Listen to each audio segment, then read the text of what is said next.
అన్న నమస్తే అన్న. నమస్తే అన్న. AP deputy CM Pawan Kalyan గారు బీజేపీకి సపోర్ట్గా స్పీచ్లు ఇస్తున్నారని బయట చాలా టాక్ అయితే నడుస్తుంది. దీని గురించి ఏమంటారు? అన్న, పవన్ కళ్యాణ్ గారు ఒకరిని సపోర్ట్ చేస్తున్నారు అంటే వాళ్ళు మామూలుగా ఉండరన్న. మంచిగా మంచిగా ఉంటారు. మంచి వాళ్ళే ఉంటేనే పవన్ కళ్యాణ్ గారు మంచిగా వాళ్ళను సపోర్ట్ చేయడం కానీ ఏదన్నా చేయడం కానీ చేస్తారు. ఎందుకంటే ఆయన గురించి ఏదేదో ట్రోల్స్ అవి ఇవి నానాక యూట్యూబ్లో అవి ఇవి పెడతానే ఉంటారు. కానీ ఆయనంత మంచి మనిషి ఎవరు ఉండారన్న. ఎందుకంటే అందరూ సంపాదించుకోవాలా, కోట్లు సంపాదించుకోవాలా, వెనకేసుకోవాలా, ఆ పిల్లలను ఏదో అంటారు చూడు, ఆ తా మనవరాళ్ళకు సంపాదించి పెట్టాలి అనే రకంగా సంపాదించి పెడతా ఉంటారు. కానీ పవన్ కళ్యాణ్ గారు అట్లా కాదన్న. ఆయనకు వచ్చే సంపాదనను అది కాక ఇంకా తీసి ఇంకా ప్రజలకు పంచే గుణమైనది. కూటమితో వచ్చే రోజుల్లో విడిపోతారని కూడా చాలా మంది అయితే మాట్లాడుతున్నారు. ఇది నిజమా అనుకోవచ్చా? నిజంగా తీసుకునే అవకాశం ఉందా? విడిపోయేంత ఏమి ఉండదన్న. ఎందుకు విడిపోతారన్న? వాళ్ళకు ఒక అండర్స్టాండింగ్, ఇట్లా చేయాలా అట్లా చేయాలని చెప్పేసి వాళ్ళు కూటమిని ఏర్పాటు చేసుకొని వాళ్ళు మంచిగా గెలుచుకొని మంచిగా హ్యాపీగా మంచిగా ముందుకు పోతా ఉన్నారు. అక్కడ సీనియర్ చంద్రబాబు నాయుడు గారు, ఇక్కడ పవన్ కళ్యాణ్ గారు కూడా ప్రజలకు అది చేయాలా ఇది చేయాలనే పెద్ద మంచి మైండ్తో ఉన్నారు. ఇద్దరు కలిసి మంచిగా చేయాలని ఉంటారు. కానీ వీళ్ళు అంటే ఓర్వలేని వాళ్ళు అది అది ఇట్లా చేస్తారు ఇది ఇట్లా చేస్తారు ఏదో ఒకటి గెలుకుతూ ఉంటారన్న. గెలికినంత మాత్రాన వాళ్ళేం విడిపోరు. వాళ్ళకేం చేత కాదు, చేతనే ఉంటారు. Wait and see. ఇప్పుడే కదబ్బా గెలిచింది. చాలా ఛానల్స్ లో చూసుకుంటే పవన్ కళ్యాణ్ గారు చంద్రబాబు గారు కాల్ లిఫ్ట్ చేస్తలేదని కూడా చాలా ఛానల్స్ లో థంబ్నెయిల్స్ కూడా వేస్తున్నారు. దీని గురించి ఏమంటారు? ఎవరికి కాల్ లిఫ్ట్ చేయలే? చంద్రబాబు గారు కాల్ పవన్ కళ్యాణ్ గారు లిఫ్ట్ చేస్తలేదండి అని చాలా మంది ట్రోలింగ్స్ అయితే చేస్తున్నారు. చంద్రబాబు నాయుడు గారి కాల్ను పవన్ కళ్యాణ్ గారు లిఫ్ట్ చేయరా? ఎందుకంటే ఎవరు చూసినారు? వీళ్ళు వేరా? వీళ్ళ ఇళ్ళకి వేయరా?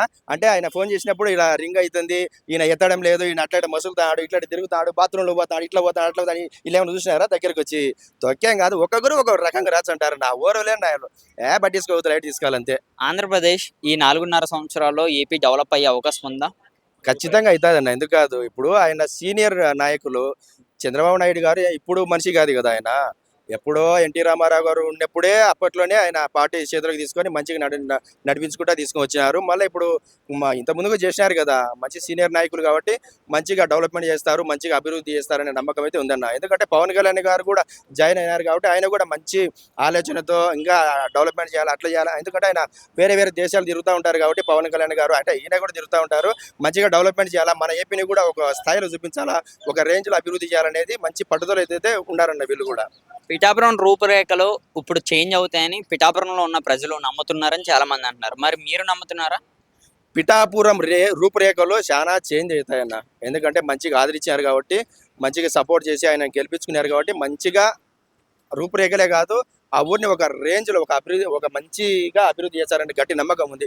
చిరంజీవి గారు కావచ్చు, నాగబాబు గారు కావచ్చు, రామ్ చరణ్ కావచ్చు, వాళ్ళ భార్య ఉపాసన కావచ్చు, అందరు కలిసి పిఠాపురాన్ని ఒక రేంజ్ ఒక లెవెల్లో అభివృద్ధి చేసి చూపించి మళ్ళీ ప్రజల్లోకి వెళ్తారనేది నాకు గట్టి నమ్మకం అన్న. పిఠాపురంలో కూడా అపోలో హాస్పిటల్ కూడా నిర్మిస్తున్నారు. ఖచ్చితంగా ఉపాసన గారు కూడా మంచి నిర్ణయం తీసుకున్నారు. మంచి హాస్పిటల్ నిర్మించాలా, మంచి వసతులు వాళ్ళకు అంటే మంచి వసతులు నిర్మించాలా, మంచి అంటే ఇంకా వాళ్ళకు అంటే ఏ ఇబ్బందులు లేకుండా మమ్మల్ని ఆదరించారు కాబట్టి మళ్ళీ రేపు పొద్దున ఎన్నికల సమయంలో ఓట్లకు పోయినా మమ్మల్ని బాగా రిసీవ్ చేసుకోవాలా, మంచిగా ఆదరించాలా, మంచిగా మాకు ఓట్లు వేయాలా, వాళ్ళు మాకు మంచిగా చూసుకోవాలా అనే ఉద్దేశంతో మంచిగా అభివృద్ధి చేసి చూపించాలనే గట్టి నిర్ణయంతో ఉన్నారన్న వాళ్ళు. 2029 ఎన్నికల్లో పవన్ కళ్యాణ్ గారు కూటమితో కలిసి పోటీ చేసే అవకాశం ఉందా? బీజేపీ పార్టీ నుంచి ఏకంగా సీఎంగానే ఈయన పోటీ చేసే అవకాశం ఉందని మీ అభిప్రాయం? అంటే ఇప్పుడు వచ్చే ఎన్నికలకు ఇప్పుడు ఎందుకు క్వశ్చన్ వేస్తున్నానంటే ఇప్పుడున్న సోషల్ మీడియా ప్రకారంగా మనకు తెలుస్తుంది అనమాట. నాకైతే బీజేపీతో అంటే వాళ్ళ పరంగా వస్తాడనేది లేదన్నా. చంద్రబాబు నాయుడు గారితోనే కలిసి నడుస్తారనేది నాకు కొంచెం నమ్మకం. చంద్రబాబు నాయుడు గారితోనే కలిసి ఉంటారనేది నమ్మకం. రీసెంట్గా అకిరానందన్ గారు పవన్ కళ్యాణ్ గారి పిక్స్ సోషల్ మీడియాలో తగలబడిపోతున్నాయి. ఒక వైరల్గా అయితే చేశారు ఇప్పుడున్న ఫ్యాన్స్ ఎవరైతే ఉన్నారో. ఇవి మీరు చూసారా? చూసినన్నా. అకిరానందన్ గురించి ఏం మాట్లాడడానికి లేదన్నా. ఎందుకంటే చిరుతపులి లాగా ఉన్నాడు. వాళ్ళ నాయన ఎట్లున్నాడు పవన్ కళ్యాణ్ గారు, ఆయన తగ్గట్టు కాదు కదా. ఆయన కంటే ఇంకా బెటర్గా కనిపిస్తూ ఉన్నాడు. ఎందుకంటే మంచి యంగ్ కాబట్టి ఇప్పుడు ఆయన సినిమాలకు వస్తే కనుక ఏ సినిమా తీచ్చాడో ఎట్లా తీచ్చాడో అకిరానందన్ ఏ లెవెల్లో చూపిస్తారో అనేది అందరూ ఆతృతగా ఎదురుస్తారన్న. ఎందుకంటే కట్అవుట్ మంచిగా ఉంది కాబట్టి ఒక రేంజ్లో సినిమా తీస్తారనేది అందరికీ ఒక మంచి అభిప్రాయం అయితే ఉందన్న. అకిరానందన్ ఓజీ మూవీతోనే ప్రజల ముందుకు వస్తున్నారని కూడా నడుస్తుంది. నిజంగా ఒకవేళ అలాగుంటే ఎలా ఉండొచ్చు? అదే నా ఓజీ మూవీలో ఉన్నాడు అనేది అంటున్నారు. మరి ఎంతవరకు నాకైతే తెలియదన్న. ఉంటే కనుక అంటే ఎక్కువ ఒక మెయిన్ హీరోకి చూపించినంత కాకుండా ఒక లెవెల్లో ఒక మంచిగా ఒక రకంగా చూపిస్తారనేది అనిపిస్తుంది నాకైతే. పవన్ కళ్యాణ్ గారు ఇప్పుడు హై లెవెల్లో అయితే ఉన్నారు. ఆయనంత పేరు అకిరానందన్‌కి వచ్చే అవకాశం ఉందా?